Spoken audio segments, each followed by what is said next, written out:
Hello everyone, how's it going؟ السلام عليكم أصدقائي، أنا مستر محمود فؤاد. النهاردة معادنا مع درس جرامر جديد. نقطة الجرامر اللي هنتكلم عنها النهاردة مهمة جدا. هنتكلم النهاردة عن حاجة اسمها ال verb to have. verb to have. طيب يعني ايه verb to have؟ بسميه بالعربي اللي هو فعل يمتلك. have بمعنى يمتلك، يبقى ده اسمه فعل يمتلك. اوكي. طيب الverb to have أنا لازم أبقى عارف ان في منه حاجة اسمها present مضارع، وفي حاجة اسمها past الماضي. تمام. طيب ايه الفيرب to have في البريزنت؟ الفيرب to have في البريزنت هو have او has. طب والماضي had. طب في تصريف تالت بي التصريف التالت بتاعهم had واعرف. تمام. حتى لو مش هنستخدمه النهاردة، بس نبقى عارفين ان ال PP او ال past participle التصريف الثالث للverb to have هو had. كلام جميل، كلام ممتاز. طيب يهمني اعرف ايه تاني عن الverb to have؟ عرفنا ان الverb to have ده احنا بنسميه ده فعل يمتلك. have يعني يمتلك، has يعني يمتلك. ده present مضارع. الباست بتاعهم had امتلك، والتصريف الثالث had. ادي اول معلومة. طيب عرفنا المعنى. مهم قوي ان ابقى عارف توزيع السبجكت pronouns ضمائر الفعل على الفيرب ايه to have. طبعا الفيرب to have في الباست واحد، خلاص يبقى كل الضمائر كل الاسماء هتيجي مع had، ما عنديش مشكلة. في البريزنت انا عندي اتنين. طيب لما اوزع subject pronouns على الفيرب to have، الاي هتاخد الهاف، الوي هتاخد الهاف، الذي هتاخد الهاف، اليو هتاخد الهاف، والبلورال ناون الاسم الجمع هياخد الهاف. طب ايه اللي هياخد الهاز؟ هياخد الهاز he has، she has، it has. السنجولر الاسم المفرد هياخد الهاز. ده كلام جميل، كلام جميل. مهم ان انا بعرف توزيع السبجكت pronouns اللي هم I he she it we they you على الفيرب to have في البريزنت. كويس. طيب لما اقول لك والله هاخد مثال، هقول والله I have a car مثلا، أنا عندي عربية. وهقول مثلا she has a car، يبقى هي عندها عربية. كلام جميل، كلام جميل. النقطة اللي جاية دي نقطة مهمة جدا جدا جدا. الverb to have هو واحد من ال helping verbs، الأفعال المساعدة. تمام. بس برضو الفعل have ممكن يجي من verb، فعل أساسي. طيب لو أنا قلت مثلا I have a car، يبقى أنا عندي عربية. هنا مفيش غير الفيرب to have موجود في الجملة، فالفيرب to have هنا هو main verb، فعل إيه أساسي. طب إمتى يبقى مساعد أو helping verb؟ لو قلت والله I have got I have got a car، هنا بقى have helping verb، فعل إيه مساعد. طيب أمال المين verb هو got، وجوت ده تصريف تالت للفعل get. got التالت جوت. تمام. طيب هو الكلام اللي احنا بنقوله ده مهم ليه لازمة يعني؟ اه طبعا مهم. طب هيفرق معايا في ايه؟ هقول لكم حالا هيفرق معايا في ايه. يبقى احنا عرفنا ان have لو جت لوحدها have او has طبعا هتبقى main verb لو جه معاها got، او خلينا نقول لو جه بعد have او has. لو جه بعد have او has تصريف تالت اللي هو البي بي، هيبقى have او has هنا helping verb يعني فعل مساعد. طب ده هيفرق طبعا كتير. هيفرق في ايه؟ هل هيفرق في المعنى كتير؟ مش هيفرق في المعنى كتير. لما اقول I have a car زيها بالظبط زي ما اقول I have got a car. ما عنديش مشكلة في المينينج. هنا معناها انا عندي عربية، وهنا معناها انا عندي عربية. هيفرق لما اجي اعمل نيجاتيف للجملة دي. نيجاتيف اللي هو النفي. النفي بتاع have في الحالة دي هيبقى I don't have. I don't have. طب ليه؟ لأن have هنا main verb، فأنا عشان أعمل نيجاتيف بحط نوت بعد ال helping verb، هضطر أجيب له helping verb من عندي. هيبقى do أو does، وبعدين المصدر اللي هو have. طيب يبقى أنا هنا عندي have النفي بتاعها don't have. have لوحدها. طيب لما أروح أشوف الجملة التانية I have got a car. لو أنا بعمل نيجاتيف لأي جملة فيها verb helping verb، لو أنا بعمل جملة نيجاتيف بحط نوت بعد الهيلبنج فيرب. بحط نوت بعد الهيلبنج فيرب. طيب في الجملة I have got a car الهيلبنج فيرب بتاعي هنا هو have، وبالتالي هقول والله I have not أو I haven't got a car. تمام. يبقى أنا استخدمت have هنا ك helping verb. حطيت بعديه نوت عشان أعمل النيجاتيف. كويس. كويس. هرجع تاني. لو أنا حبيت أعمل yes or no question لجملة زي دي، تمام، هبدأ بالهيلبنج فيرب اللي هو هنا هيبقى do، بعدين الفاعل you، وبعدين الانفينيتيف المصدر have. Do you have a car؟ ليه؟ لأن احنا برضو تعاملنا مع have هنا على إنه فعل أساسي، فاضطرينا نجيب helping verb فعل مساعد عشان نعمل ال yes or no question بتاعنا. Do you have a car؟ هتبقى الإجابة yes I do، أو no I don't. No I don't.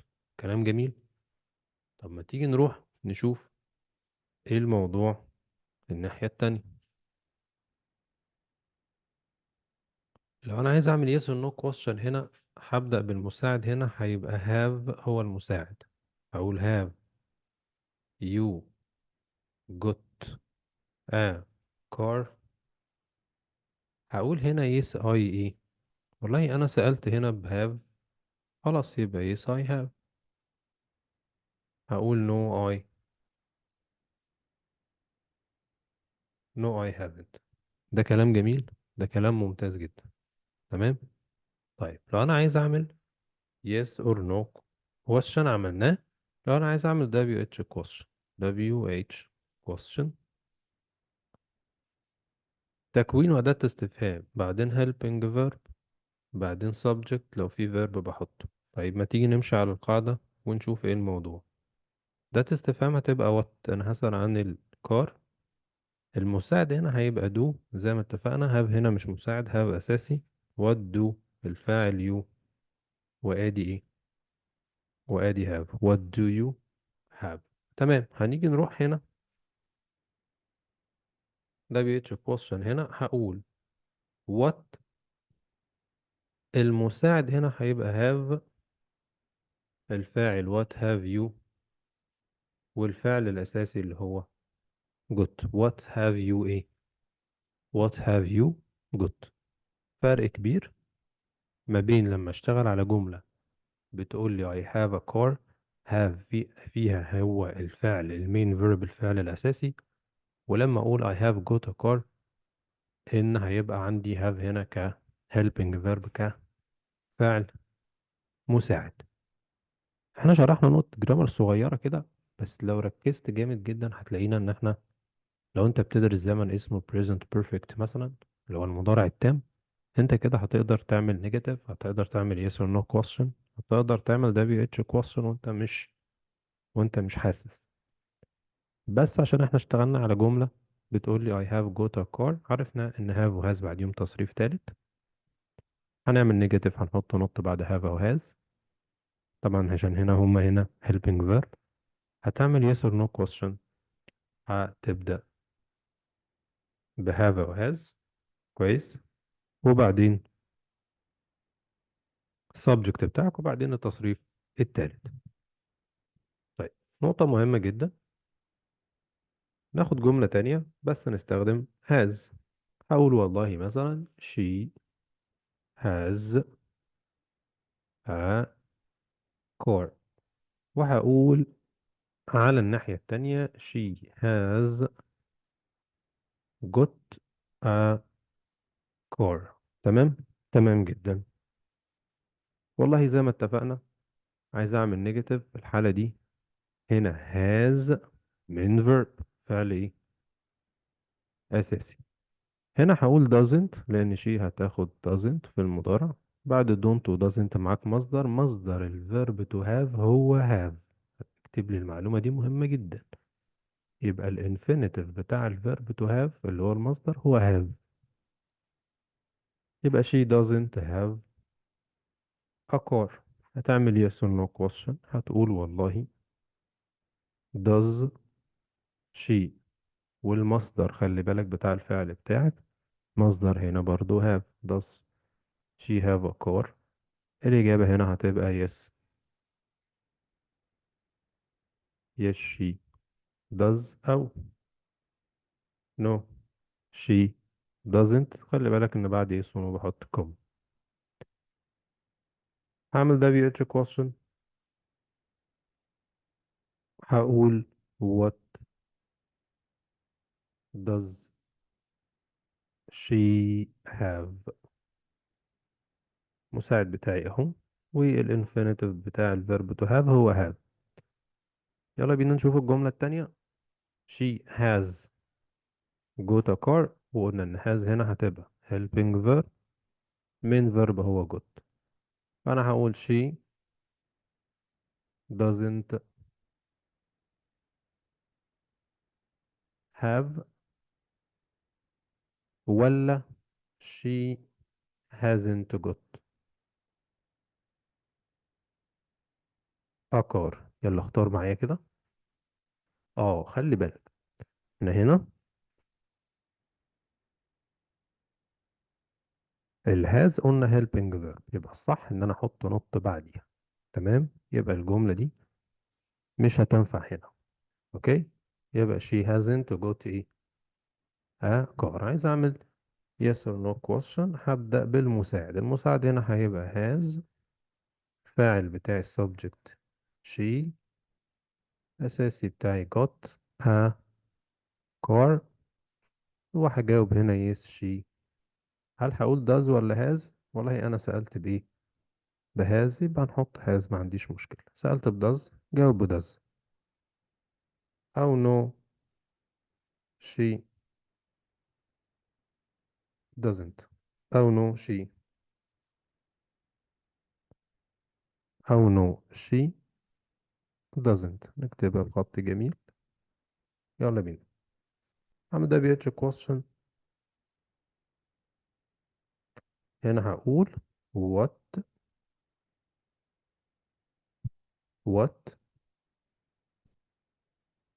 مساعد بتاعي هيبقى has، فاعل she، والأساسي got.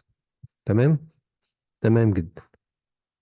دلوقتي هكتب لك جملتين، دول الهوم ورك بتاعك، هتحلهم لي وتنزلهم في التعليقات لو انت بتتفرج على الفيديو على الصفحة أو على القناة بتاعتي، أو ممكن تنزلهم على أي جروب.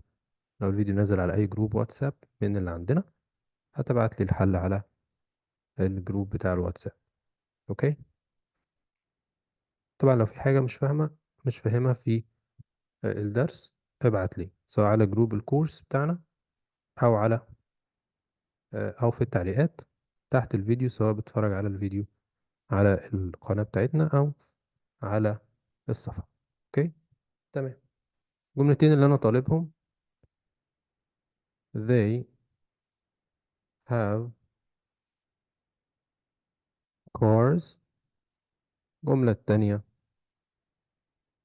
he has a car. هتشتغل على الجملتين دول. تمام. دلوقتي ميعادنا مع حل exercise علشان نثبت المعلومة. الشيت اللي معايا بيكلمني عن have ايه، have got. تعالوا مع بعض كده، ده تست 7. تعالوا نحل مع بعض كده نشوف ايه الموضوع. have got، يلا بينا. بسم الله. كبر خط شوية وبعدين نشوف. بيقول لي والله complete the sentences، الجمل باستخدام has وبعدين أو have أو got أو not. طيب أول واحدة she's، يبقى أنا محتاج طبعا الأبوستروف اس اختصار هنا ل has، يبقى she's أو she has got a bike. يلا نمبر 1 I، وعندي got طبعا I have. نمبر 2 we have. هتيجي انت تحط got، بس اصبر شوية هتلاقي got موجودة، يبقى أنا هنا محتاج النيجاتيف I have not got. نمبر 3 you got، يبقى أنا محتاج have got a computer. طبعا التي هنا تنطق دي خفيفة، بنسميها في الأمريكان أكسنت فلاب إيه، فلاب تي. دي بنطقها تي لو جت between two vowels، ما بين متحركين بنطقها دي خفيفة كده، وبسميها في الأمريكان أكسنت فلاب تي. I haven't إيه، I have not، يبقى أنا عايز got. I haven't got a piano. Sue and Tom دول جمع، وعندي got هياخدوا have ولا has؟ طبعا البلورال هياخد have. نمبر 6 عندي the cat، وعندي got طبعا الكات singular هتاخد has. the mouse ده singular، تمام، خد الهاز بتاعته. حاجة احط got، اصبر شوية هتلاقي got موجودة، يبقى انا هنا محتاج النيجاتيف اللي هو not. طبعا انا عملت نيجاتيف ان انا حطيت not بعد have او has. خلي بالنا بشرط ان يكون معايا تصريف تالت زي مثلا got. he hasn't، انا محتاج got a guitar.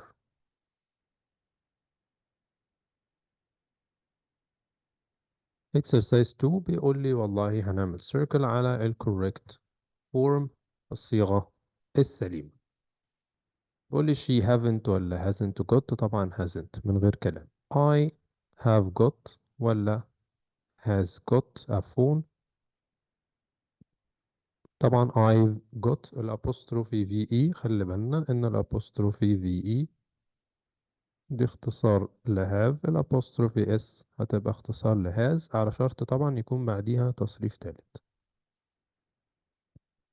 أوكي، أو ممكن نقول مفيش مشكلة، بس حسب سياق الكلام أنا ببقى عارف الفرق ما بين الأبوستروفي اس لما تبقى شورت فورم اختصار ل is أو has. نمبر 2 بيقول لي have got they ولا have they got؟ طبعا الإجابة have they got a car. نمبر 3 I have got not ولا haven't got a guitar؟ الإجابة طبعا الصحيحة not بتيجي بعد have أو has، يبقى I haven't got a guitar. نمبر 4 my teacher not has ولا has not got a car؟ طبعا الصح ان انا اقول has not got a car. number 5 we haven't got ولا we hasn't got a bike؟ طبعا الوي هتاخد ال have. number 6 Tom has got ولا have got a new shoes أو no shoes؟ لو نطقت new يبقى أنا بنطق British، لو نطقت no يبقى أنا بنطق American. طبعا توم ده singular مفرد، هتاخد has.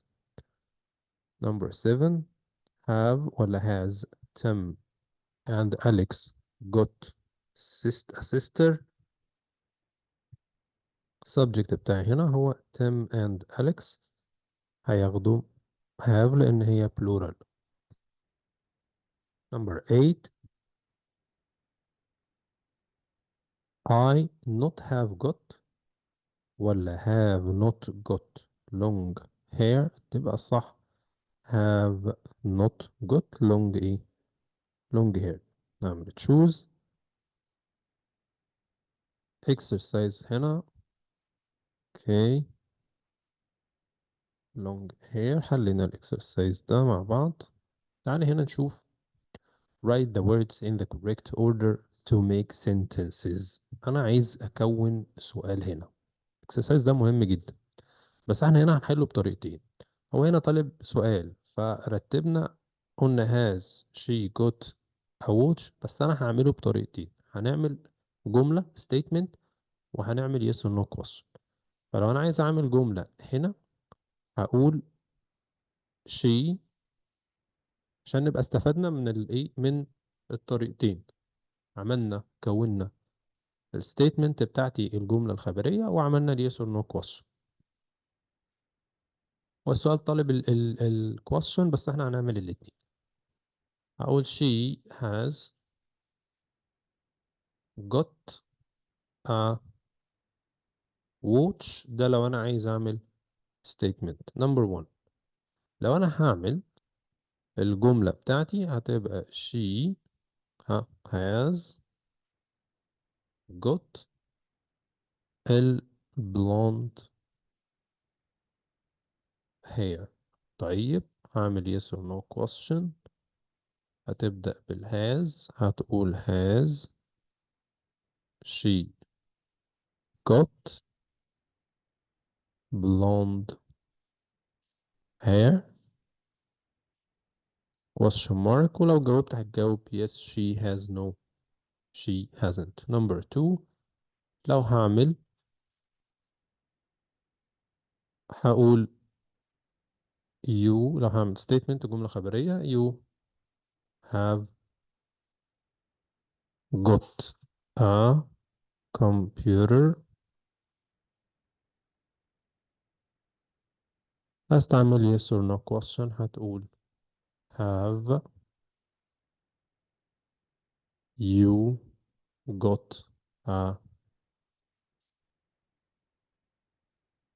computer. تمام. الإجابة هنا هتبقى yes I have أو no I haven't. a new teacher، يبقى ممكن لو هعمل جملة هقول we have got a new teacher. طيب هعمل yes or no question. هقول have we got a new teacher. و question mark. يلا number 4، لو هعمل جملة هقول he has a got اللي معايا a pencil. هتعمل question هتقول has he got a pencil. يلا بينا number 5، لو هتعمل جملة هتقول Lee has got a new phone. هتعمل yes or no question. هتقول has Lee got a new phone. Okay. number 6. Okay. number 6 هقول، لو هعمل statement جملة خبرية هقول they have got a big house. هعمل yes or no question. هقول والله have they got a big house. احنا كده انتهينا من دراسة الفيرب to have، اعتقد بتفاصيل كويسة جدا جدا جدا. مهم جدا ان احنا واحنا بنسمع الفيديوهات دي معايا الورقة والقلم بتاعتي وبكتب نقط الجرامر وبلخص لنفسي. تمام. ما ننساش الفيديو لو عجبنا ضروري نشارك الفيديو ده مع اصدقائنا عشان كلنا نستفيد. اوكي. اشوفكم على خير الفيديو الجاي في درس جديد. السلام عليكم ورحمة الله وبركاته.